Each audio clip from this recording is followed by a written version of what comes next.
Some say America protects its children better than anywhere else. But if that were true, why do thousands vanish every single year, often without a trace?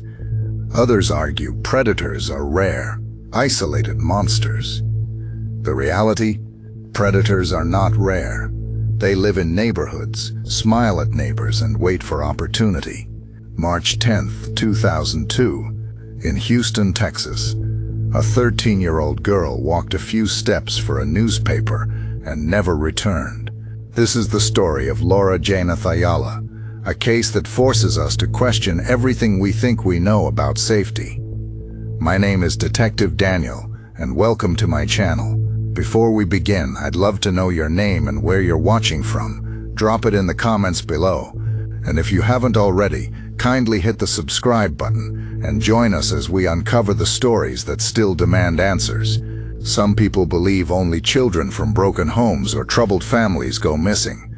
They say if parents do everything right, their kids will always be safe. But Laura Ayala's story proves that is not true. Even in a loving home with a caring mother, danger can strike.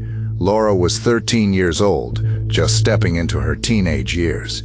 She lived in Houston, Texas, a busy city where life moved fast, but her world was still small.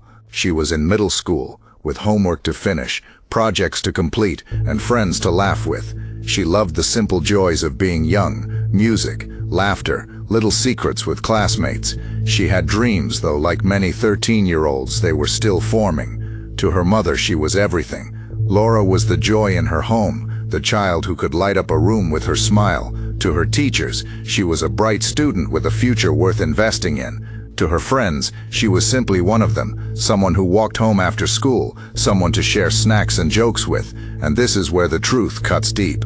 Ordinary children, in ordinary families, living ordinary days, are not safe just because their lives look normal. The world often tells parents, if you live in a decent neighborhood, if you raise your child well, if you stay close, they will be fine. But Laura's disappearance shows how false that belief really is.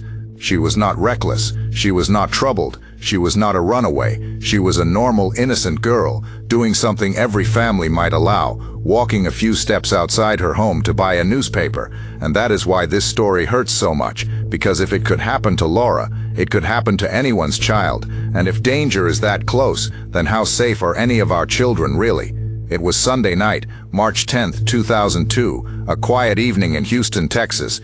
Inside a small apartment, 13-year-old Laura Ayala sat with her mother. She was working on a school project. Nothing unusual, nothing dangerous, just homework, the kind of normal moment families live every single day. Her project needed a newspaper, and right across the street, only a few steps away, stood a Conoco gas station. Bright lights, a familiar place, a store they trusted. Laura's mother allowed her to go. 100 feet, no more than a half-minute walk. A decision any parent could make without a second thought. Laura stepped outside. The night was calm. The streetlights glowed. The neon lights of the gas station called from across the street. Everything felt safe, ordinary, routine. For her mother, watching her child go, there was no reason to worry. Laura entered the store. The clerk later confirmed it. The security camera showed her small figure picking up the newspaper. She paid for it. She held it in her hand. To anyone watching, it was a simple, innocent act. But what happened next is the part that divides opinion and sparks debate even today,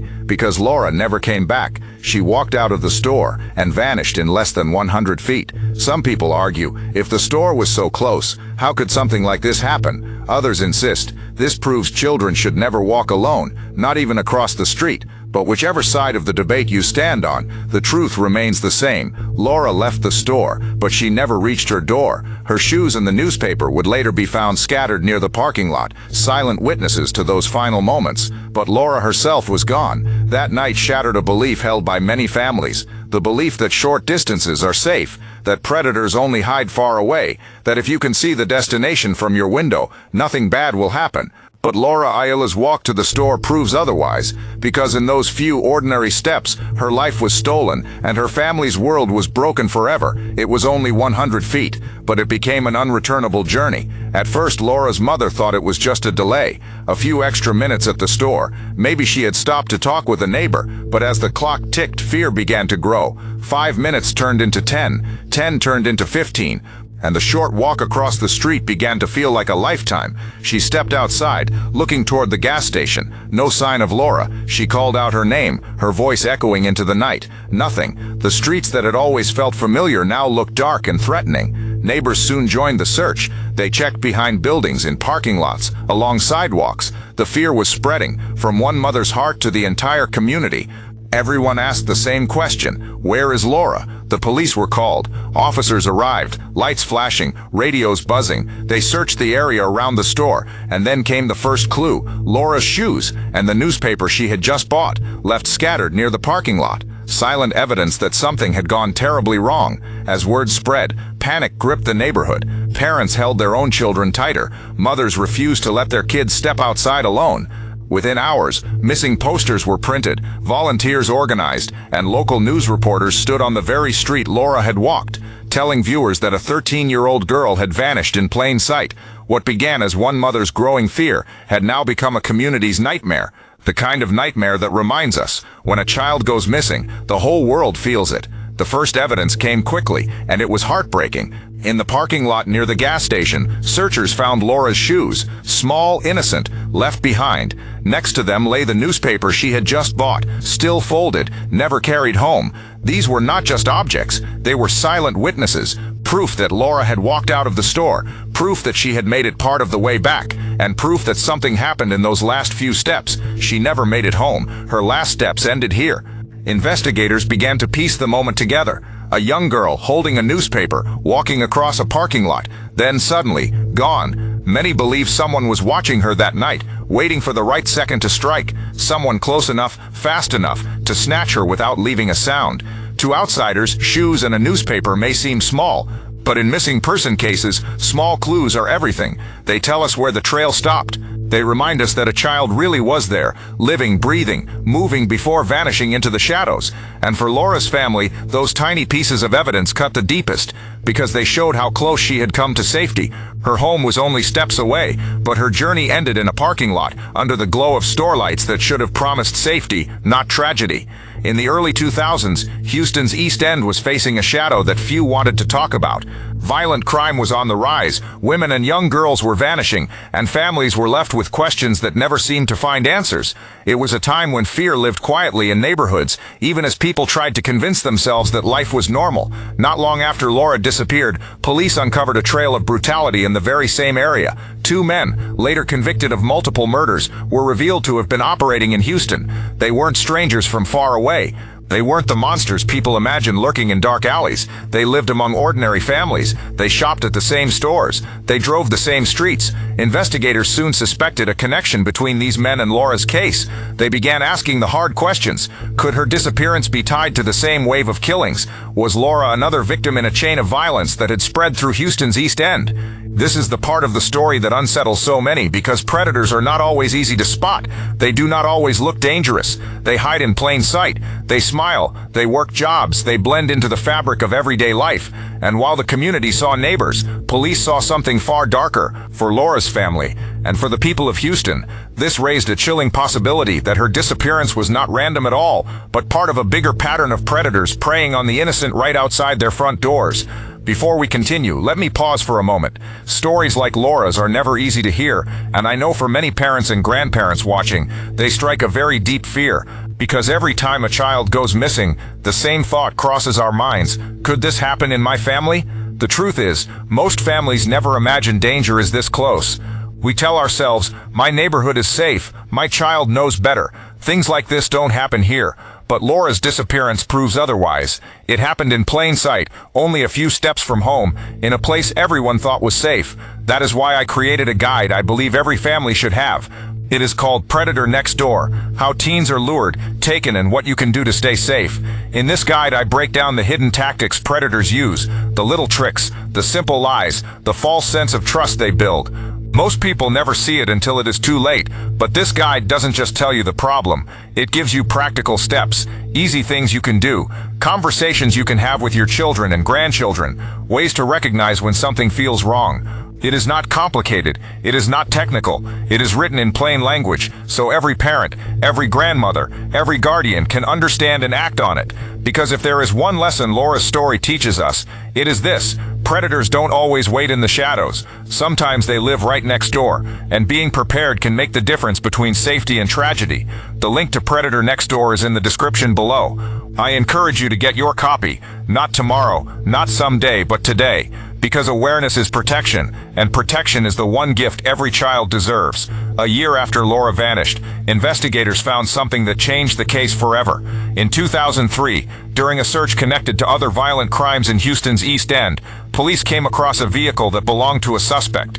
Inside that vehicle, hidden in the carpet, they discovered blood. When the tests came back, the results were heartbreaking. The DNA was Laura's. There was no mistake. Science confirmed what every parent fears: she had been inside that car. This single piece of evidence linked Laura's disappearance to men who were already tied to multiple murders. Known killers, predators who had lived among families, shopping at the same stores, driving the same streets. It was the connection investigators had suspected, but now it was written in blood. And yet here is the most painful truth: Laura has never been found. Even with DNA evidence, even with proof that she was inside a killer's vehicle, her body has never been recovered. No grave to visit, no final answers for her family, just questions, and a trail that ends in silence. Some may ask, if they had her DNA in the suspect's car, why weren't charges filed for Laura's murder? The answer is not simple. In court, evidence must meet the highest standard. DNA proves Laura was in the car, but it does not prove when, how, or what happened to her. Without her remains, without witnesses, prosecutors feared they could not win a conviction. So even with the blood of a 13-year-old child tied to killers, justice has never come. It is one of the cruelest parts of this case, to know the truth in your heart, to see it in science, but still be denied closure in the eyes of the law. Laura's DNA told the world she had been taken, but it did not bring her home. Even with blood evidence, even with suspects already known as killers, even with investigators connecting Laura's case to men who had taken other lives, no one has ever been convicted for what happened to her. This is the part of the story that feels unbearable, not only for Laura's family, but for anyone who believes justice should speak clearly when the truth is obvious. And yet here we are, more than 2 decades later, still asking the same question: why has no one been held accountable? The painful truth is that justice is not only about what is real, it is also about what can be proven in a courtroom. Prosecutors need evidence that is undeniable. They need a chain of proof that answers every question the defense will ask. And sometimes, even when families know what happened, the law says it is not enough. Think about that. A child's DNA is found in a car linked to killers. To most of us, that is proof. But in court, the question becomes, when did she get in that car? Was it before she went missing or after? Was she there willingly or forced? Did that blood prove she was harmed, or could the defense argue another explanation? These small cracks become openings for doubt, and doubt is enough to protect the guilty. For Laura's family, this meant years of silence. No trial, no conviction, no chance to hear a verdict that would finally name the people responsible. Just suspicion that hangs heavy in the air, pointing to men already in prison for other murders, but never officially tied to Laura's case. This is what limbo looks like for families of the missing. It is not only the absence of their child, it is the absence of answers, the absence of justice, the absence of peace. Every year that passes is another year of birthdays missed, another year of empty holidays, another year of wondering what really happened in those final moments. And so the silence grew. In Houston, other cases took the headlines. Other crimes filled the news. But for Laura's mother, the silence was louder than any noise. Because silence means forgetting. And forgetting is the one thing no parent of a missing child can ever allow. Despite the blood, despite the suspects, despite the mountain of fear, Laura's case remains unsolved. Her family is still waiting for someone to speak, waiting for evidence to surface, waiting for justice that may never come. Laura's disappearance was not the only case that haunted Houston and Texas in those years. Sadly, her story fits into a pattern that many families know too well. Young girls, walking short distances, never making it home. In Houston alone, there were other teens reported missing under strikingly similar circumstances. Girls walking to a friend's house, girls walking from school, girls who only stepped outside for a few minutes. Just like Laura, they vanished in the spaces we think are safest. Sidewalks, neighborhood streets, convenience stores just around the corner. Across Texas, the pattern grew clearer.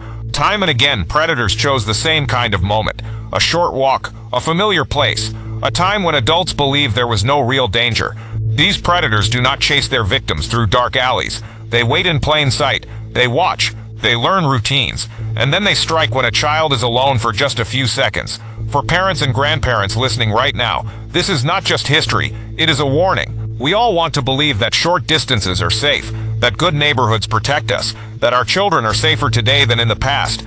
But the truth is simple. Predators thrive on that belief. They take advantage of the seconds when we relax, when we let our guard down, when we tell ourselves, it's just across the street. Laura's story and others like it remind us that awareness is the first line of defense. It is not about living in fear. It is about facing reality, that even in everyday places, danger can exist. And the more we recognize the pattern, the more we can break it. Because predators rely on silence. They rely on families thinking this could never happen to us. But if it happened to Laura, and if it happened to so many others across Houston and Texas, then the only safe response is to believe it could happen anywhere, and take steps to prevent it. Listening to Laura's story, you begin to see the truth. Danger is not always far away. Many times it is right here in our own neighborhoods. And that is exactly why I created my guide, Predator Next Door: How Teens Are Lured, Taken, and What You Can Do to Stay Safe. This guide is written for families, but especially for parents and grandparents who want to protect the young people they love. Inside, I explain in simple and practical steps how predators choose their victims, how they gain trust, and how they strike when we least expect it. These are lessons most people never think about until it's too late. You will learn how to spot the warning signs, how to talk to teens in a way they can understand, and how to make your home and your neighborhood a safer place. The goal is not to live in fear, but to live prepared, with the knowledge to stop danger before it takes root. Laura's case is a painful reminder of what can happen in just a few steps, in just a few seconds. But knowledge is power, and prevention can save lives. That is why this guide exists, to give you the tools to keep your children and grandchildren safe. Check the description link to get your copy of Predator Next Door today. Because awareness is protection, and protection can mean the difference between tragedy and safety.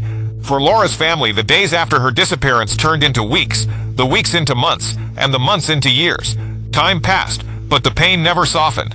Every morning brought the same question: where is Laura? Every night ended with the same ache: an empty bed, a missing smile, a silence that no parent should ever have to face. Her mother carried a weight that only families of the missing can understand.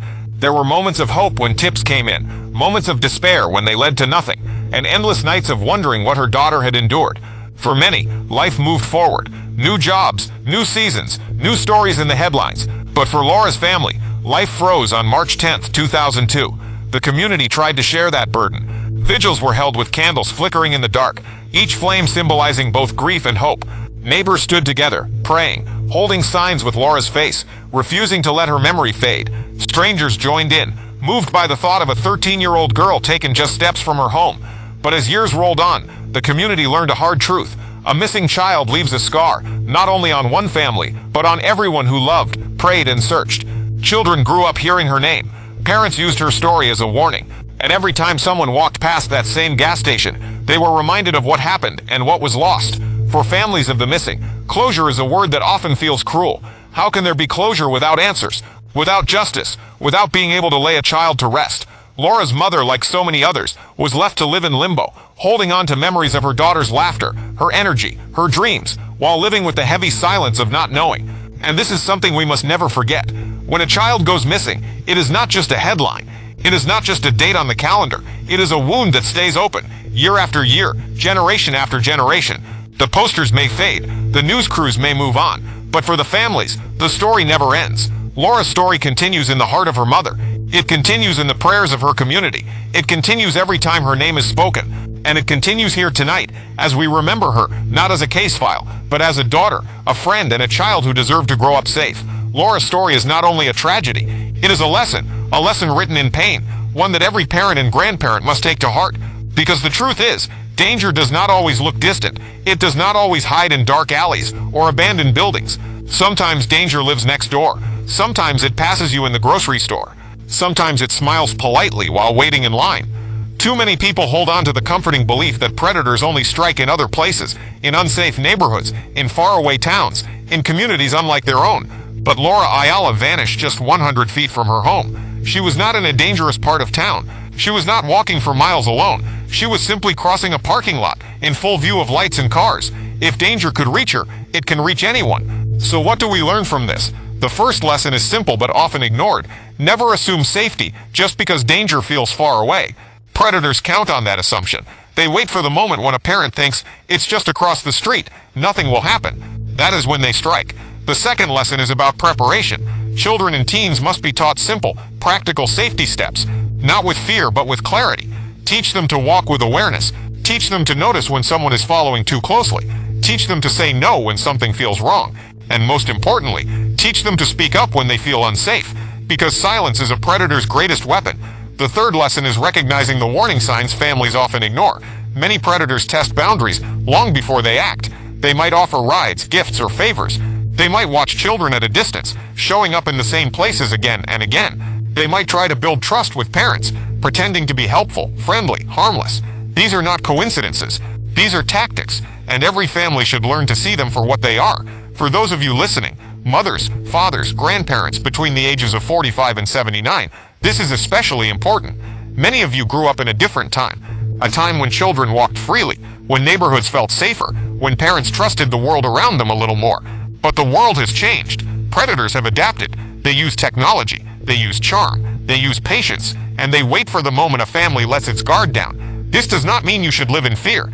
It means you should live with awareness. Awareness is not panic. Awareness is protection.